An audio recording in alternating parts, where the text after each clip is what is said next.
I hate Chris Whitehead. He's, he's so like mean to me or something stupid like that. It was me, Mike DeWolf, Joe Moscato, and Chris Whitehead.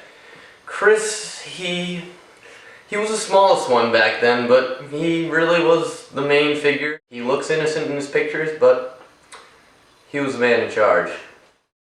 I think it was the neighborhood. She really didn't like me. I really didn't like her. I called her pretentious and I threw a shoe at him and hit his ear or something.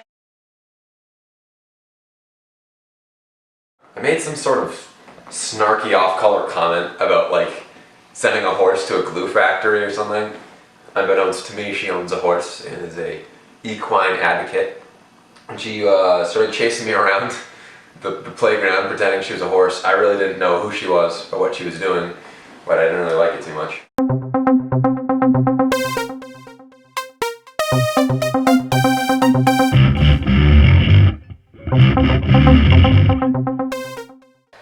No, it doesn't surprise me. He's definitely a very hard worker, and he's people person, gets along well with teachers. We get along except when he sucks up to Madame, which is like every day. After school, he would come over to my house, and let me tell you, he was really into drawing. I mean, I was always caught up with the sports and such, but I'd just be like, Chris, do you want to play baseball or basketball today? He'd be like, no, I just really want to draw, and he was really into it. He was awful, but so was I. But really, he was determined to finish whatever he started, which right from then, I knew.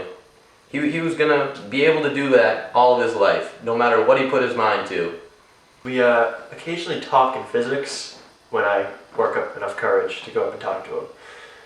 How many kids can be that good at guitar and yet still be that good in school?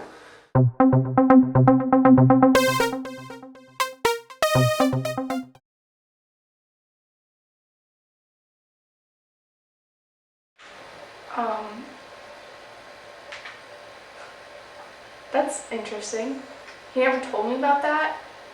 And yeah, it kind of does change my view of him because, he always presents himself very intelligent. And to know 4th grade, he didn't even do well in the MCAS, which was probably the easiest test I've ever taken.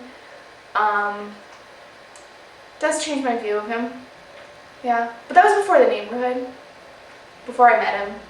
So maybe I had an impact on him. Positive impact.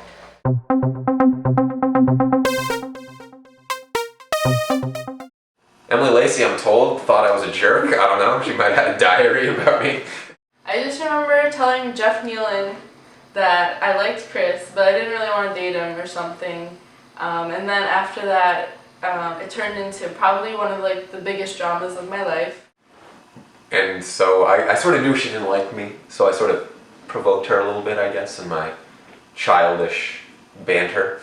We finally did kind of go out for 5 minutes at recess. It wasn't really like one person asking the other, it was kind of like, so do you want to go out? And then we decided to, and then we decided to have lunch together. But then, I think something really blossomed between us.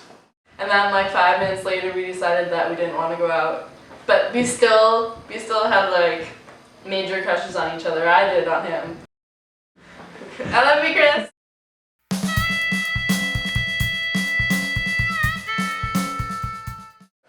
Well, that's actually a pretty cool story. I was in a band Foley at Worcester Academy, and I got a call from him on a Tuesday. This was March in sophomore year, and he's like, "Hey Chris, what are you doing on Friday night?" And I said, "I'm not doing anything." He said, "How would you like to play a show with me and Aaron? The guitarist quit and the other guitarist quit, and we're booked into a show and we don't have any way out of it."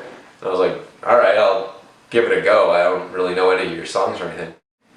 It didn't go horribly. It didn't go very well, considering that they failed to mention it was a heavy metal show. So we showed up there playing Bob Dylan songs with harmonicas, and but we didn't get booed off the stage. We decided to make a go at Azra. www.azraband.com.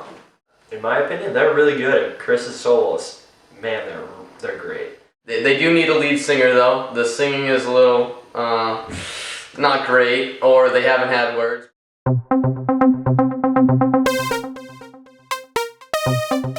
I think think it's a great opportunity for him to express his wild side. I saw him in the Fiddler on the Roof, and it kind of made me fall in love with him again. There's something about, a guy on stage in heavy makeup that is just really appealing. He did a really good job. Like, I've never seen him in that kind of environment before, or, he opened up, I think.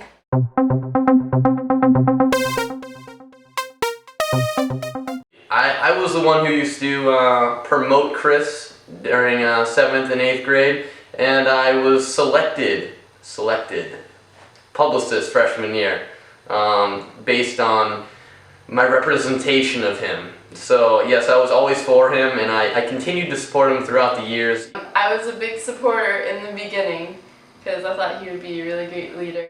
I will admit, and Chris will probably not like me for this, but going into 10th grade when he lost, I did vote for Lisa. Sorry. In 10th grade, I decided to vote for Lisa instead, and I don't think I ever told Chris that. So yeah, it's all coming out here, I guess. He has since moved on to better things in his life.